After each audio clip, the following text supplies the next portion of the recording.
So good morning, everyone. Welcome, welcome. It's so delightful to see all of you gathered. In case anyone doesn't know, my name is Amy Elizabeth Fox, and I'm the co-founder and CEO of Mobius Executive Leadership. And this morning, I have the wonderful joy of introducing to all of you, or reintroducing to all of you, my dear friend and longtime teacher, Thomas Huebl. We are gathered in the moment of publication of his newest book. Karen, if you could show us the next slide so everybody can see the cover. The book is called Attuned, Practicing Interdependence to Heal Our Trauma and Our World. As many of you may already know, Thomas is a leading expert and pioneer in the field of personal, family, and ancestral and collective trauma healing. For the last 10 years, many of us in Mobius have had the privilege and pleasure of studying with him, undertaking supervision groups with him, examining mystical principles, and learning how to widen the lens of our understanding of working with clients and executives to look beyond just the individual life narrative stories that they've walked in their lives, but to cast our lens far deeper into the roots of their ancestry and into the collective environments in which they grew up and in which they lead. It's been an extraordinary opportunity to refine our relational skills, our mystical wisdom and understanding, and in particular to practice this very refined art that Thomas is so masterful in guiding us to, which is the art of attunement and of transparent communication and deep relation. So Thomas, it's a total joy to welcome you. All of us are excited to hear from you. And let me just start with a very basic question, if I could. Why this book now? What called you to write this book after your earlier book on healing collective trauma? And what do you mean by attunement? First of all, it's a pleasure to be here with you, Amy, and with the whole community. I love the Mobius community, and we have some deep connections already. So thank you for that, and thank you for making this event happen. It's beautiful. And what made me write this book after healing collective trauma, which I think came out exactly in the time of COVID, like while we were going through some sort of global collective trauma. And it also highlighted the collective fragmentations and the polarizations in our world. I thought after working 20 plus years with so many people around the world on healing individual, ancestral, and collective trauma, I wanted to put the collective trauma lens in a relationship with the individual and the ancestral work. So part of the book contains what I call the IAC fluidity process, like how we liquefy individual, ancestral, and collective trauma, and how we make our own lives and the lives of our communities, our workplaces, our societies more fluid and emergent. And so that's that. And then every healing interaction, and I mean, we had many supervision groups over the last 6-7 years. I think all the supervision in the client work is about the attunement and about the process of where my own trauma starts to interfere in my client interaction, and that causes issues and difficulties, from what should I do next up to I get really triggered by my clients' defenses. So all of that and all the side effects that creates, and then we say, oh, we had a difficult session or a difficult client interaction, or a difficult group experience, boils down to something that's not attuned. So then I wanted to say, okay, let's expand on the principle of attunement and on how kind of socially wired our nervous systems are, and how we anyway attune all the time, and how we can master the skill of attunement. And I think that's especially for all of us here now that we work with clients, such an important principle. And so I thought all these reasons for all these reasons, it's good that since I have such a lot of experience with attunement and the relational space, so I wanted to bring this into a book, and also into a book with practices and exercises.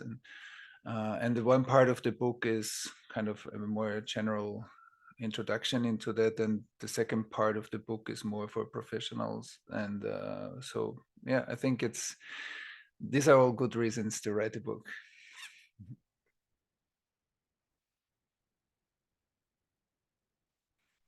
Sorry, I realized I was on mute. Sometimes I've heard you talk about relation as the medicine for trauma.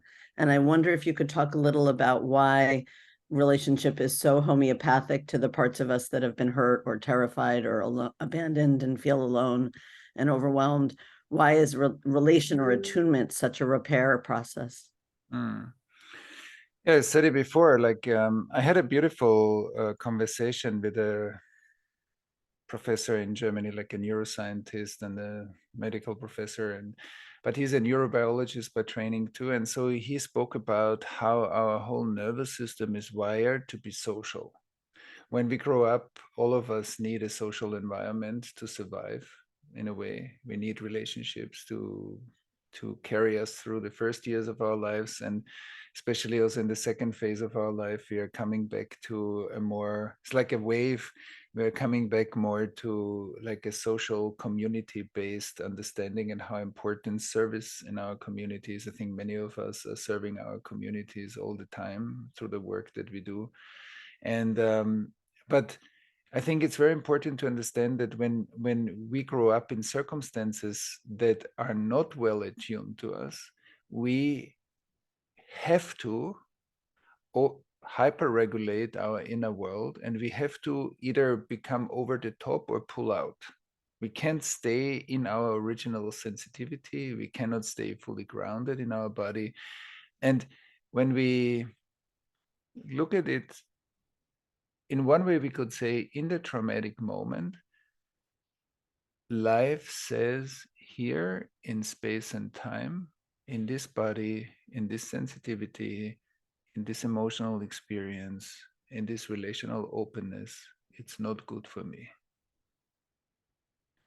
And I think that's very important because pulling out, shutting down, reducing sensitivity, cutting relationships is very intelligent in that moment.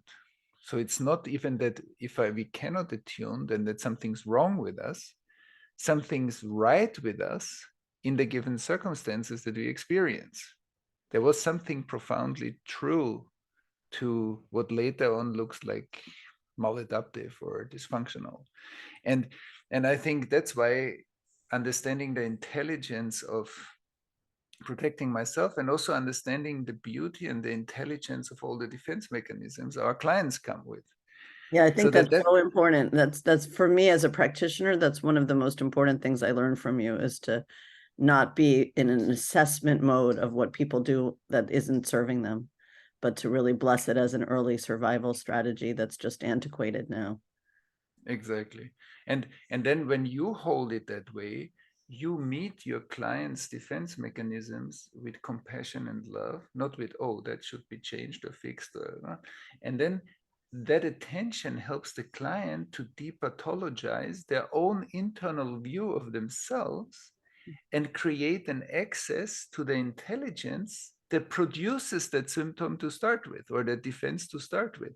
And so when I say, okay, feeling my body is hard for me, it seems like something that I cannot do. But I can also say, I managed to not feel my body when it was really important to not feel. So coming into contact with the part of my nervous system that knew how to shut down that part is the light switch. So when in the moment I touch the place that is responsible for the numbing stops, because today I don't need that anymore. But at that time, I really needed it. And that synchronization, we call it like a synchronization with the part of ourselves where the intelligence of the defense mechanism works, helps me to stop it. And I've seen this thousands of times. In the moment we come in contact with it, you can really see the shift in the person's body, in their emotions, in their relationships, and it's amazing. So that's why I think like attunement, when we bring attunement to the places where we learned from life that being attuned is too painful. And this is true when we experience abuse or emotional abuse. It's also true when we experience neglect or ill attunement or whatever. So that in the moment somebody holds a space, that's okay, and brings it into the present moment. My nervous system can learn from your nervous system holding that space, depathologize my own internal wiring, and slowly come back into a relationship. And with the right guidance, I think that's the highway to development. We cannot override our inner processes. And I think that's what sometimes happens in client relationships, that we try to induce stuff in our clients, versus if somebody doesn't feel something, not feeling in that place was better than feeling. So why not synchronize oneself? Then we don't need to look for emotions, but we can own the numbing and then get naturally to the emotions without overriding any process. I think that's a great skill to have, and I think attunement is a crucial element. And the second thing is that providing that attunement is, there's a place in our nervous systems, because we are not the first one that have been born here. We are not the first ones that are parents, maybe. We are in the tradition of a long history of life being passed on. So there is some much deeper knowing of our nervous systems that recognize compassionate, loving, present attunement as soothing, as safe, as with each other, as not pushing, not pulling. It's being with. And I think that's such a healing moment when somebody is really with us without trying to get us somewhere, which sometimes is in the coaching process. We are trying to get our clients to grow instead of relating to their intelligence that grows. And so, yeah, these are just a few examples where I think attunement is really very powerful. Yeah, it's very beautiful what you said, Thomas. And there's something implicit in what you said I just want to make explicit, which is a deep respect and trust for the natural intelligence to come back online and continue the developmental process from wherever it got frozen, rather than something we as facilitators or healers have to do for our client. Very beautiful. You mentioned another thing I want to bring us back to. You talked about the importance of community, and one of the radical contributions that your healing work is doing is turning our attention both to collective moments of damage and the multi-generational impact of those collective traumas, but equally to the possibility of healing in a collective. So much of our therapeutic work over the last decades has been privatized between one practitioner and one client. And a lot of the time you do your work in these very large groups using the Sangha or the community as a resonance field for the work. And I think that's extremely beautiful. It's also what many of us are doing in our leadership programs, trying to take groups of colleagues into a more intimate, restorative process with one another. And I wonder if you could talk about collective attunement and what that means for escalating and amplifying the field of healing. Yeah, that's beautiful. Yeah, I think, first of all, it's beautiful how you described that. That's what many people here in the room are already doing. It's great. And then let's look at what are the principles that are working. So right now, when I look at you, Amy, or when I look at everybody in the gallery view, but let's stay with us first. Like when I look at you, the Amy that I see happens in my central nervous system. So basically you, when I see you and when I feel you, when I feel your body through my body, what I feel is data flow in my nervous system. And that's very important because there is Amy that exists as energy, as data in Thomas.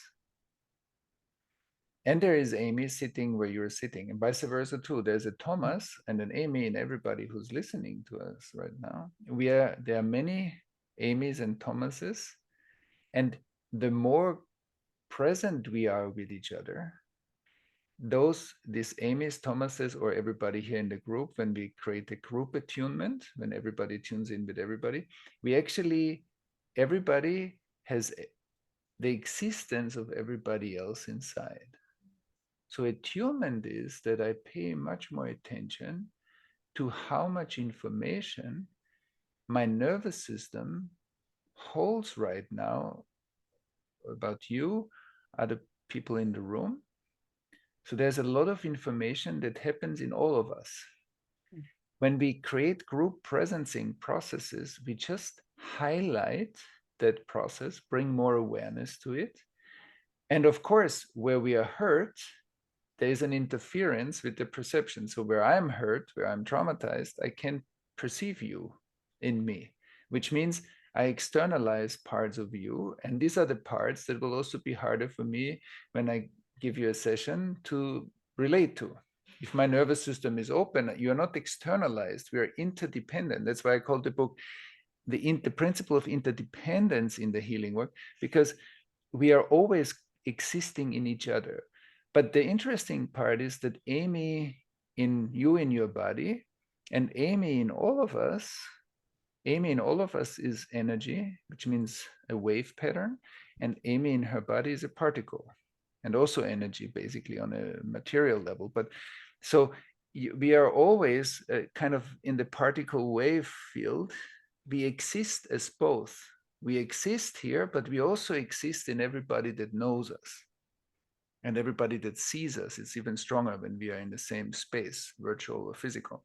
And so we make use of that synchronization. So we often invite people to look around, feel who is here, and then do the same with embodiment. What is if your whole body is looking? And maybe later when we train, we include the physical, emotional, mental, spiritual, ancestral dimension. And we in a way work a bit on the interrelational space.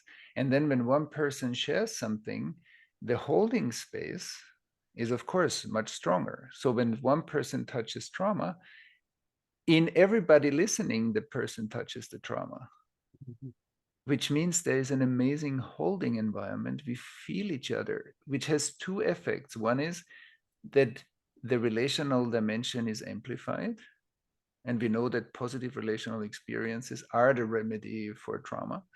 And the process in that person will start to resonate in everybody in the room that has a similar issue. So in that moment, like when drops fall into a lake, we see many waves in the room. So we begin actually to heal together. And you know that like we went through very intense groups where there's an amazing healing field, and one process triggers the next, and it's kind of a dance of collective healing that we kick off. And that's why I think even doing individual work within a group setting has the boost of the collective intelligence of everybody looking. Just now when we're sitting here, there's so much collective intelligence just in this room right now. And the more we activate it, I think it's a tremendous healing agency that sits here for all of us. And I think that's a very powerful aspect of collective healing. Yeah, I mean, that's been very much my experience. And I just wanted to call attention to two things that you said. One, when you talked about what it's like for a group to feel someone's pain and that we feel really held, I just wanted to say in my own experience of doing that work with you, there's something in my nervous system in that moment of feeling held by the whole that wires not just, oh, this healer is safe, but life is safe. It really is. It teaches you a different way of walking in your life.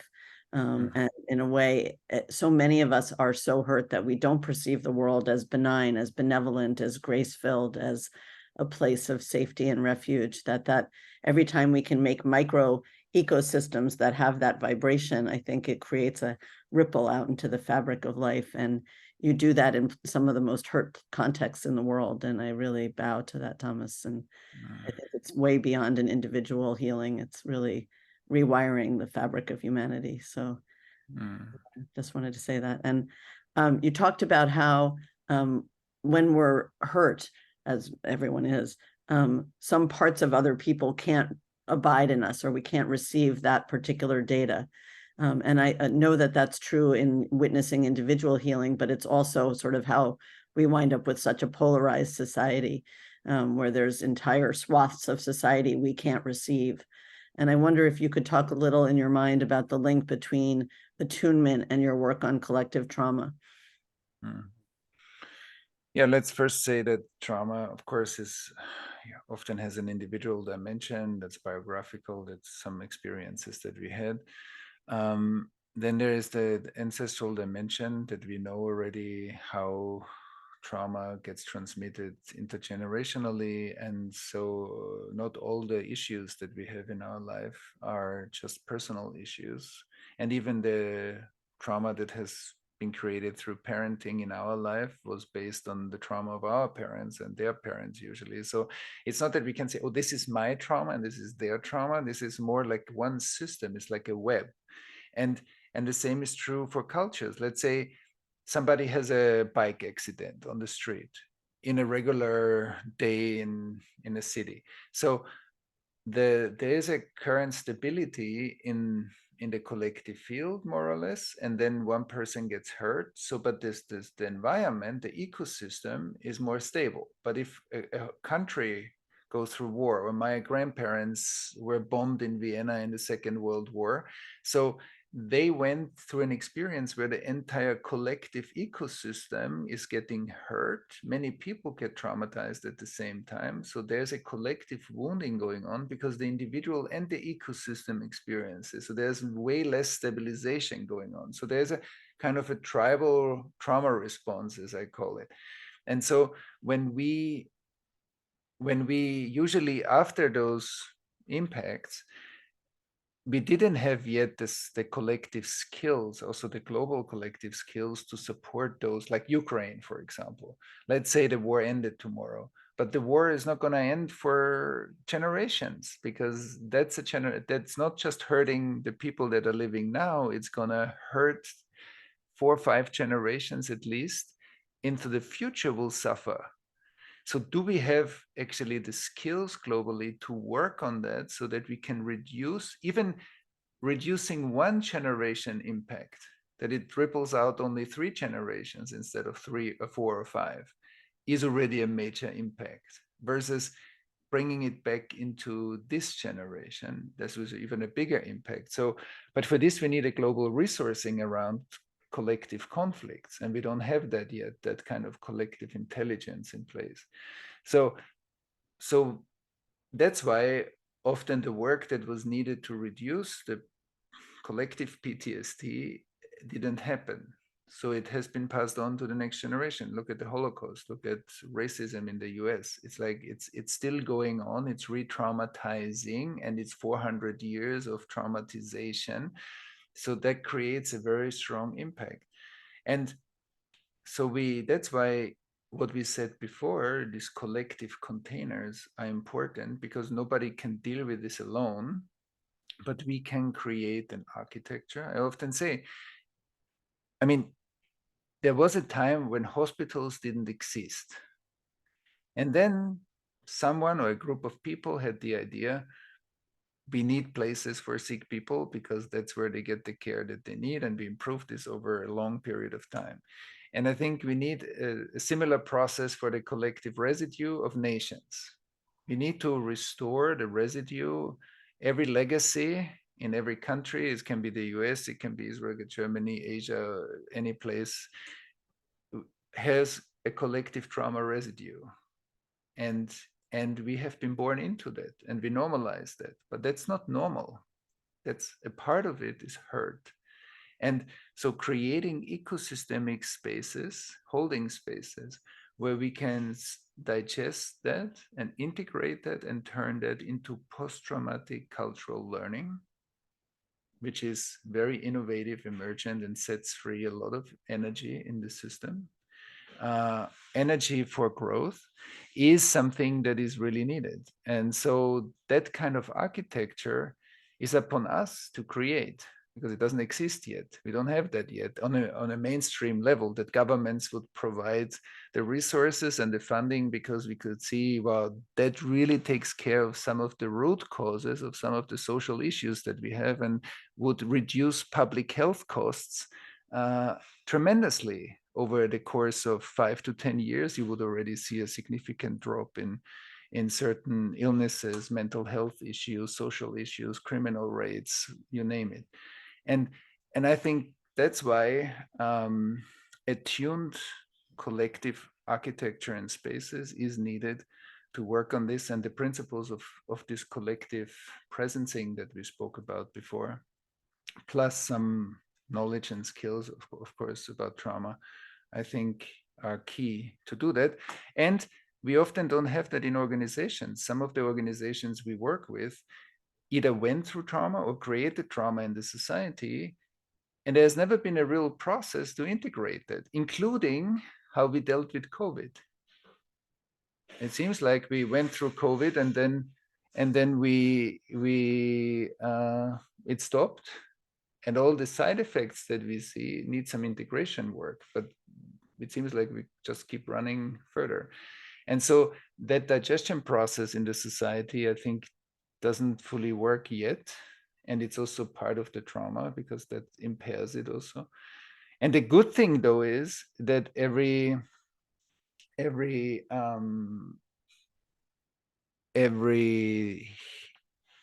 healing endeavor has a mighty friend, because we are all biosphere, and we know this. If somebody cuts their finger and in a few days it's healed, there's a self-healing mechanism.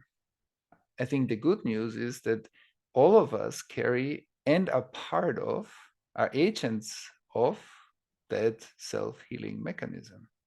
So if you learn to activate that, life wants to heal, organizations want to heal, people, societies want to heal, and collaborating with that self-healing mechanism, I think, is what we really need. Yeah.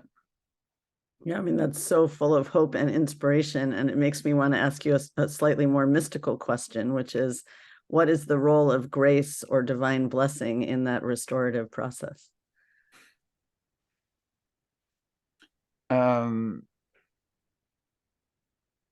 Yeah, in a way, I think if we take our work, everybody who's sitting here, and we look at it through a more mystical lens, then we would say all of us that deliver some form of healing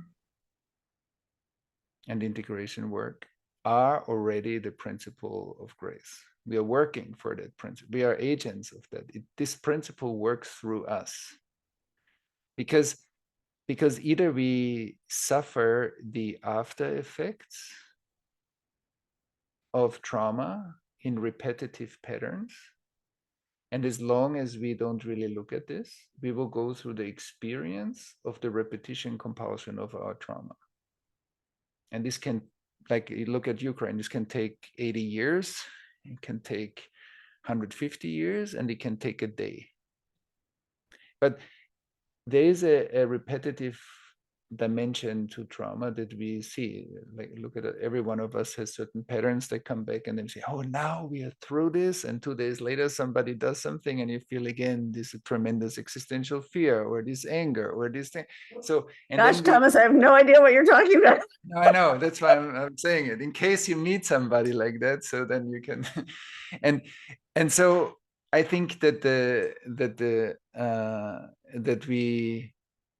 we either go recurrently through experience, and that's our learning process, or we really look at the internal architecture of trauma and integrate that in order to liberate the internal repetition, the energy that is circulating, the data that's circulating, and then that leads to growth that stops the repetition compulsion. And I think different traditions talk differently about the same process, basically with different words. And so on the one hand, knowing that we are part of a bigger context in a hyper individualized world is already a big step, because in a hyper individualized world, the individual carries the entire responsibility, but also the entire success of their own actions, versus that we are individuals and we are contributing, but we are part of a bigger process, and that bigger process also either works through us or we're cutting ourselves off, but we are still part of that bigger process, even if we sometimes don't feel that way. And so grace, I think, is the beauty of the power of inner transformation, and the power of opening, of insight that is not predetermined or pre-planned, that comes to us in moments where either we need it really or where we open ourselves to a bigger context. And I think many of us that do healing work, even if you call it coaching or whatever, in different contexts, we become agents of that principle. And I think the more we say yes to that and see, wow, I'm part of a bigger self-healing movement because life wants to heal, then I actually can consciously connect to that bigger power that is the tailwind of my work. And I think that's great. Yeah, I think that's so gorgeous. And it's also, of course, part of the benefit of being part of a community of practitioners is that you can feel more palpably in a kinesthetic way, in a relational way, that being part of that larger wave. I wanted to ask you now sort of a more practical question for those of us who coach or facilitate and want to refine our skills at attunement. What do you see as some of the sort of practical ways to expand your attunement capacities, your receptive capacities, and to keep cleaning your instrument as a practitioner? Yeah, it needs, I always call it train and integrate, or integrate and train, which means I need to be committed, I think, as a practitioner, that every time I run into a difficult situation, it can be a client situation, doesn't have to be really difficult, but I walk away from a client interaction and I feel a little residue in myself. Okay, I make myself a note and I commit myself, like I commit to take time, even if it's 5 minutes in the evening, in the morning, whenever, when I'm waiting for the plane, and I reflect on it. I look at it, and if I don't find a deeper access to what that is, I have a peer-to-peer or supervision interaction, and I look to resolve that in myself. So there's a commitment that every time life shows me a part where I cannot process the current process, that it doesn't flow through me, but it leaves some kind of, it touches on this internal disturbance, I'll look at that. And so that's the integrate aspect. If I'm committed to that process, that I know I'm not doing the inner work in order to get to the end of it. I'm already past the idea of end of it. I ended the idea of an end of it. So then I really have time for it. Because if I look for the end of it, every new stuff that comes up disturbs me because I'm still working on that. And then I often ask people, why still? It sounds like you shouldn't be working on this. And that's a way how to say, yeah, I still have that pattern, but it's almost gone. Almost. I looked at that already. Yeah, but it doesn't matter. If it's there, it's there. Let's better own it and not say it's still, not to suppress the still, but to look what it means. That it means that I'm disowning a part of me because I think that part shouldn't be there anymore. Versus, I think that's so important as a healer, not to think that the standard is you're fully baked. The standard is you have an impeccability to look when you get stuck. exactly. But what you just said is already a very high development. To really be able to rest more and more in this is it, and as long as it shows up, I will be there for it. And if it walks eternally with me, I will be eternally with it. And that depth of commitment to life is actually what is the healing. Because as we said before, trauma says here in space and time, it's not good for me. So for many people, being baked is exactly the same distance from themselves than the part of the trauma they can't feel. So the more we look at when will we be done with it, the more we testify to ourselves the part of life that we can't feel in ourselves. Because that part was really hard to be with. And it's true, it was, and it still is.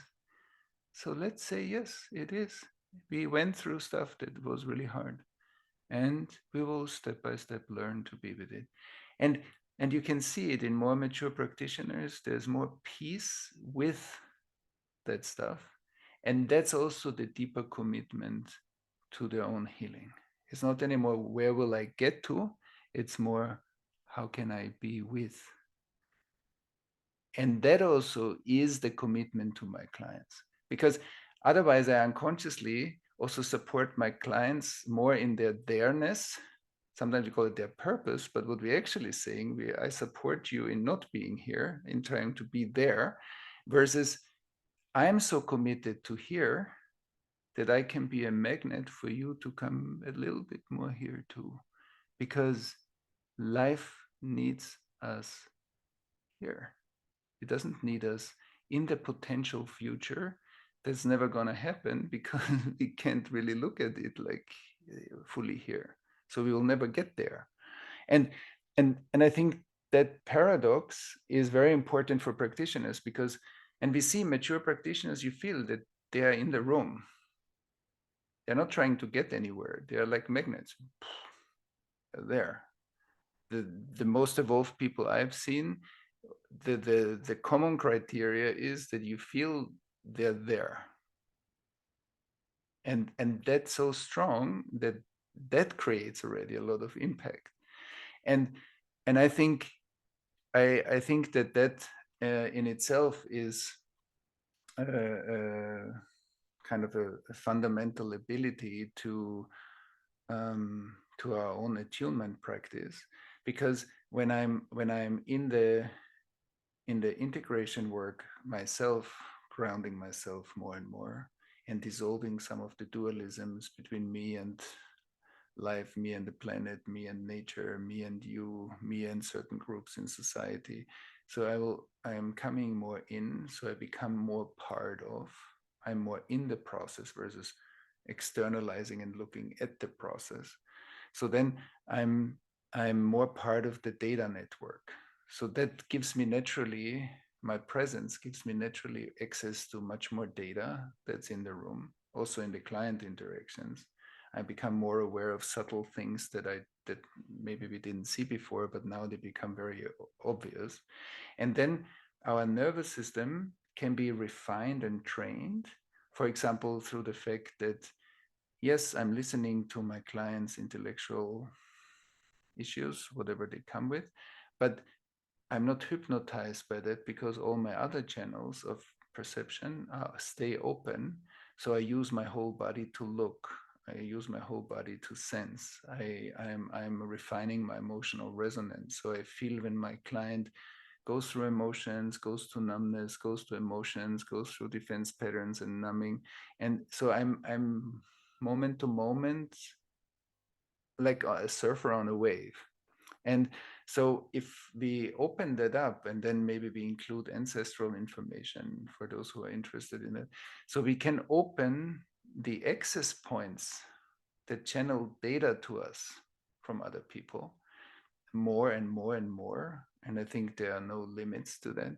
So that attunement becomes like when you in your radio in your car, when you tune your tuner to certain radio stations, that process becomes more and more precise, because then also where trauma resides in the body and in the nervous system of our clients becomes more evident, and then we create more precise relationships. And that's why often, as you know, I often say precision is love, when the most universal and the most specific meet. It's neither just universal, it's neither just specific, it's both at the same time. So we can be very spacious and very focused at the same time. And I think in that, or as that, we provide for our clients a high level of presence, because we went through a deep acceptance of our own karmic story. We can provide that acceptance. So it depathologizes the process. It brings more peace and safety into looking at versus trying to get rid of.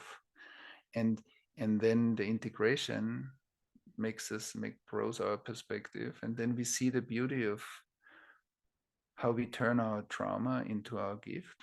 Like when I interviewed now for many years so many speakers for our Collective Trauma Summit. And one thing that's really amazing is that most of them if not all of them, shared their story of how they went through their trauma, they went through healing their trauma, and that exactly became their superpower as their purpose. And it's amazing what all the stuff that we integrate becomes like collectively psychoactive. We become a remedy. And I think that's amazing, so that we really turn our pain into our gift. And that's I That's think real that's simply alchemy. part of our, sorry, That's real alchemy. that's real alchemy, right? That's real purpose. That's purpose in the mystical sense. um, that not only my career is my purpose, but how much I integrate and channel into my purpose as my purpose. That's why I think they call saints in some traditions the ones that leave without a trace. The heavier is the load we carry, the deeper are the traces we leave. And the more we integrate, the lighter and lighter, more transparent, more open, more integrated we become, the less we leave heavy traces. So we more and more leave without the trace. Yeah, beautiful. Mm. Talked about precision is love, and it caused me to want to comment on one aspect of the work that we do with business leaders, in particular organizations, is trying to help them to move from a state of fear and contraction and judgment and into a state of more openness and authenticity, what Amy Edmondson would call psychological safety, what we might call love. And I wonder if you could talk about how you think about the movement from a sort of artificial privatization of professional to a context where the organization itself can become a healing vortex for repair. Mm. Yeah, the first thing is, again, it starts with us as facilitators, because often we are being called into a context that wishes some kind of support. And I need to see how much am I a living example of what life calls me to. So like it starts with me as a facilitator to look, how am I dealing with my fears? Am I and how am I integrating my fears? How am I befriending them? How much I'm living still in a mindset of how can I get rid of versus how can I take in and integrate. I think that movement, like when you say to a child, yeah, come to me, I see you're scared, come to me. Like in that moment of parental relation, I think the entire story of how to work with fear is in this sentence. Instead of don't be afraid, there is no danger, devaluing emotions, coming with intellectual arguments why it's safe when it actually doesn't feel safe, or I see you as scared, I feel you as scared, come to me, let's have a look together. And I think in that sentence is the entire magic of working with organizations too. That if we walk into an organization and we can do that with the fears that leaders hold, and we transmit that kind of quality to them as leaders working with themselves, and we transmit that quality to people, key people in organizations that help us to create a network of a holding space, then we begin, then psychological safety is not just an intellectual process. Then, because if I'm not afraid to feel your fear, if I'm open when you're going through something really scary and I feel your fear with you, because I'm not bound to feel good all the time. If somebody needs it, I will be with them in their deepest pain. So when we feel each other, then fear is actually not just living in you, it becomes a shared space. And I think a lot of misunderstanding around fear is that it's a privatized emotion versus that it's a shared land. And we could even say that our body is the planet, our body is Earth. So it's the land. My inner experience of my body is my inner experience of land, of home, of being at home on this planet, in this nature, in this world. And emotions are the water. So when there's land and there's enough water, then it waters the land and makes it fertile. And our thoughts are the seeds that grow new things, new projects, innovation, creativity. But if the land is scarce because it's full of fear and we cannot digest the fear, so then the land becomes scarce. It doesn't produce a lot of fruit, so it's tighter. So one part of success is that we can inhale and exhale. But if we are really scared, we can't really exhale because then the fear gets magnified. So we shut it down. And helping through, not just through intellectual exercises, but through really being with, role modeling, come to me. I'll feel it with you. I'm there with you. Like every parent would do with a child, every healthy parent would say, come, yes, come. And in that invitation is an invitation to make fear a shared space. And I think if nervous systems notice that role modeling, then it feels immediately safer. If we feel felt, if we role model attunement in with leaders and organizations, then teams suddenly see how it and feel how it feels when there's more attunement. There's not just this kind of more separate, distant conversation. It becomes suddenly more close. It's still professional, but because professional doesn't mean that we are distant or avoidant. Professional means that we're professional, but we can still be very close. And that closeness creates safety. So I feel you and I feel how you feel me is the basic building block of relational safety or psychological safety.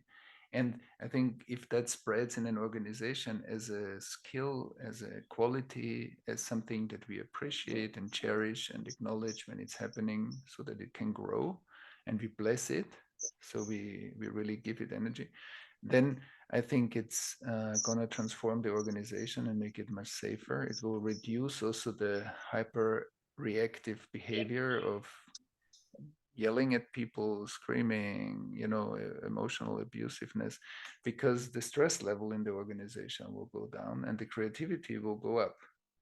Yeah, there's a close tie between that kind of safety and the innovative capacity of an organization also. Exactly.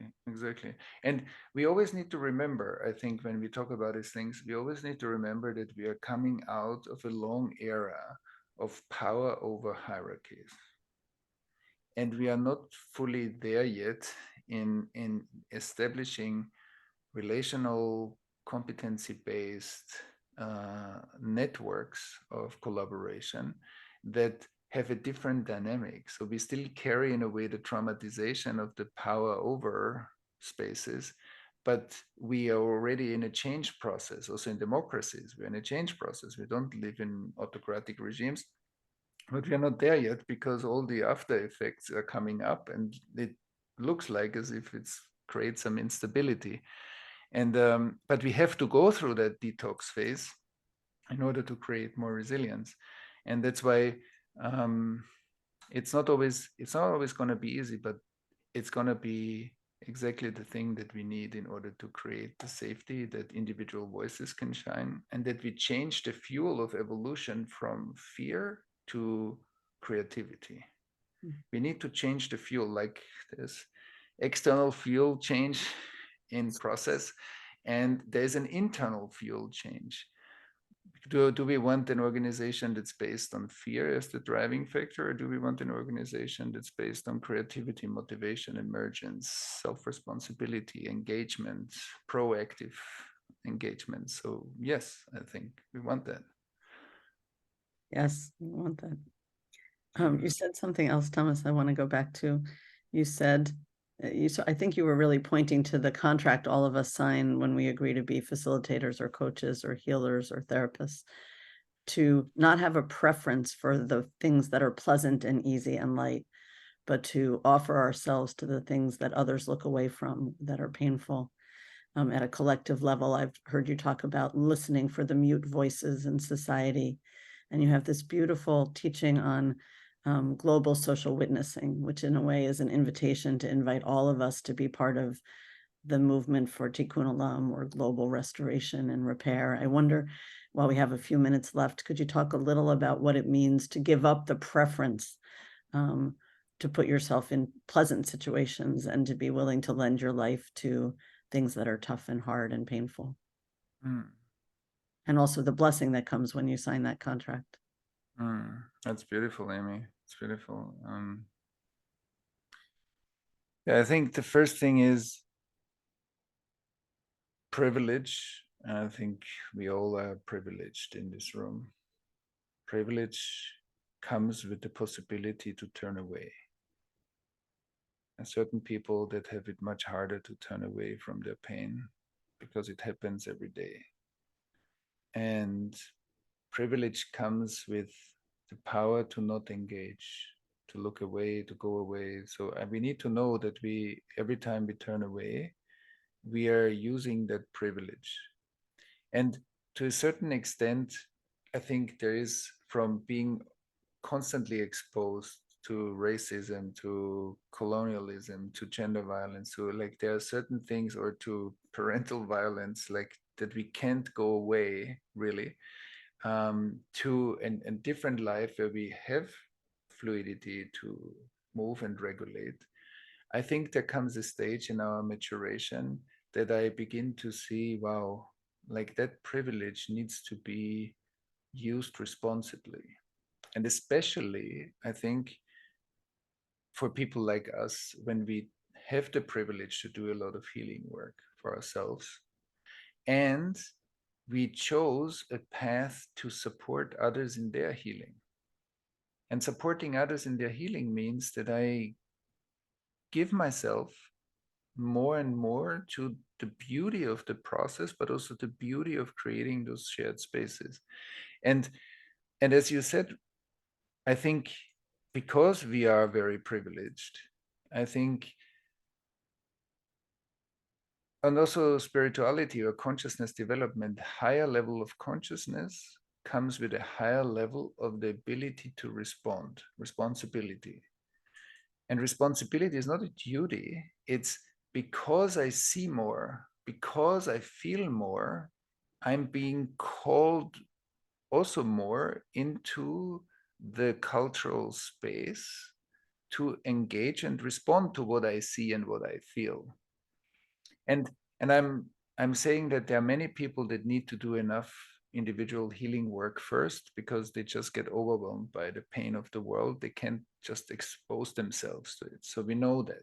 In And fact, it's not safe for them yet to do that work. no, it's not safe, and it's also not recommended. Let's do that first. But there comes a stage in our maturation as practitioners where I think, because the deepest pain in our world has no voice. When the people that are most hurt usually don't scream. Where the cameras are is not the deepest pain. The deepest pain is where no cameras are, because there's no voice to ask for help. So the most frozen pain is also the most hidden. And that's why in many traditions, you have actually a commitment to giving. Was just Rosh Hashanah, like the New Year in the Jewish tradition. There is a commitment to give. Why? Because giving is really giving something back to the collective, is exactly to support that part of our society that can't ask for help, and we give, and that's why something can be received without asking for help. That's one thing. And the other thing is that we know that the people with developed consciousness are also the ones that can go and look, where is that pain that doesn't ask for help? And that pain might be in our groups. That pain might be even in us, parts of us that have no voice. That might be in our groups. These are the people that don't immediately come in and contribute, the people that are more invisible. This might be in organizations, the people that get overlooked and not seen.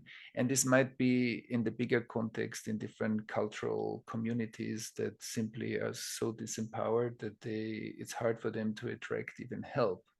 And I think that that we are actively engaging. And that also means that I'm willing to, I mean, I've been in many, many groups where we talk about the deepest atrocities that humanity committed. And it's very painful. And when we commit ourselves to it, that pain also has inside a beauty and a presence that is amazing if we can hold it together. And that doesn't mean I can just stay clean and touch it with a stick. It means that we go into that ecosystem of pain and we want to expose ourselves to the extent that we can. It's not about overwhelming oneself, but I think that that is a practice of love, because that expands love where it seems like love is really missing. Because in circles where we're anyway harmonious and we understand each other and we're loving with each other, love is already there. It's already working. But there are many environments where it feels there's such a lack of love and generosity, because the root has been so hurt that it feels like we cannot pull any water out of the ground.